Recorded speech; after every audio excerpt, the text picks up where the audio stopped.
You ever watch a tennis match and just wonder, what on earth are they doing? You know, the little tics, the weird habits, all those strange repetitive motions? Well, we're going to dive right into that, because what looks like just superstition might actually be the secret science to winning when everything's on the line. I mean, you've seen it, right? Think about Rafael Nadal with his water bottles, all perfectly lined up, the labels facing exactly the same way. Or Serena Williams, who's been known to wear the same pair of socks for a whole tournament. And then there's Novak Djokovic, bouncing the ball, like a dozen, sometimes even 20 times before a huge serve? So are these just funny little quirks, or are they actually finely tuned weapons in their mental arsenal? Right, so that's the big question. And to really get to the bottom of it, we have to draw a super important line in the sand. Because what we're seeing on court, it's often not what we think it is. We've got to separate what looks like, magical thinking from what's actually a very deliberate psychological gameplay. Okay, so let's break this down. On one side, you've got superstition. Think not stepping on the lines. That's all about trying to get lucky, right? It's focused on something external, something you can't actually control. It's usually pretty rigid, and it's driven by emotion. But a routine, that's the complete opposite.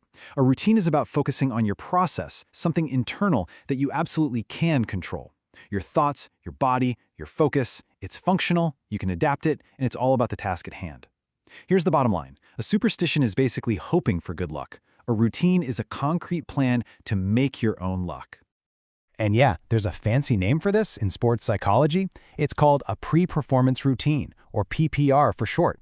And this isn't just some random habit. Oh no, it's a carefully crafted, rehearsed sequence of actions and thoughts. And the whole point is to get your mind and your body in that perfect zone to pull off a skill, like a massive tennis serve, without a hitch. And here's a great way to think about it. A pilot goes through a pre-flight checklist before every single flight. You wouldn't call them superstitious, would you? Of course not. It's a systematic procedure to make sure everything goes right, especially when the pressure is on. While a tennis player's routine before a massive break point, it is exactly the same concept. Okay, so let's get into the science behind all this. Because these routines, they don't just feel good for the players. They're creating real, measurable changes in their brain and their body. But what's really happening on the inside? In the brain, in the body. How does something as simple as bouncing a ball or fiddling with your racket strings actually lead to a better serve? Well, psychologically, the benefits are huge. A good routine basically tells that little voice in your head, the one that's always asking, "What if I miss?" to just quiet down. That's what psychologists call reducing cognitive anxiety. It gives you a sense of control, which naturally jacks up your self-confidence. And maybe most importantly, it puts the whole process on autopilot. This lets your muscle memory take over and execute the skill, while your conscious brain can just focus on one thing, the target. And get this, it's not just in your head. Your body gets the message too.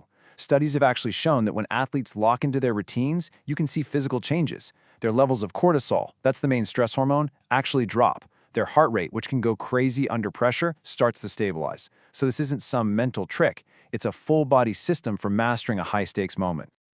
You can pretty much break down a standard between-point routine into 3 simple steps. First up is the physical reset. That's when you see a player towel off or adjust their racket strings. It's their way of hitting the reset button and leaving the last point behind. Then comes the tactical cue. This is the mental part, making a quick decision like, okay, I'm going to serve out wide. And finally, you have the technical trigger. This is the action that kicks everything off, like bouncing the ball that specific number of times. It's the final signal to the body. It's go time.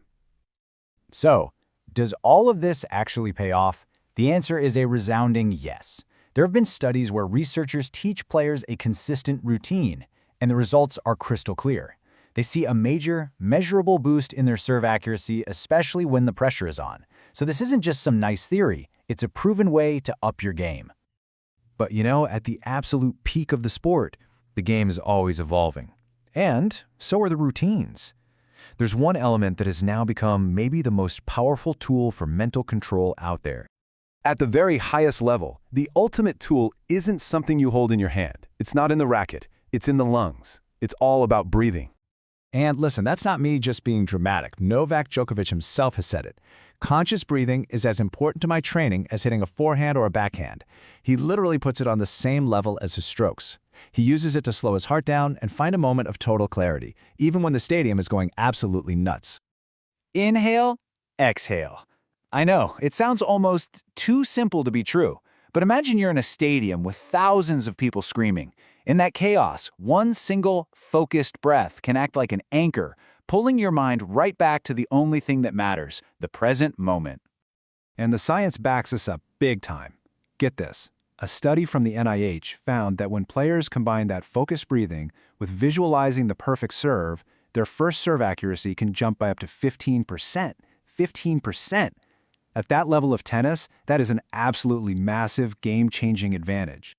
All right, so this is all really cool when we're talking about the best tennis players in the world. But what does it mean for the rest of us? Well, here's the best part. This whole concept, it's not just for the tennis court. Look, this isn't just for winning Grand Slams. This is for your next big presentation at work. It's for a final exam. It's for that tough conversation you've been putting off. We all face our own personal finals, and in those moments, a pre-performance routine can be the exact same tool to help you stay calm and deliver your best. And you can build your own routine in 3 pretty simple steps. Step 1, find your anchor. This is just a small, repeatable physical action. It could be taking a slow sip of water, straightening your posture, or, just taking one deep breath. Step 2, choose your cue. This is a mental trigger, a key phrase you tell yourself like, "You got this," or "Focus." And step 3, and this is the most important part, practice it. Rehearse your little routine in low-pressure situations, so when the big moment comes, it's totally automatic. It becomes your personal calm in the middle of a storm. So that's the real secret here. What looks like a weird habit from the outside is actually a powerful, scientifically backed tool for handling pressure and performing when it counts. So it really just leaves one question for you to think about. Whether it's at work, in school, or anywhere else, what's the one routine that could change your game?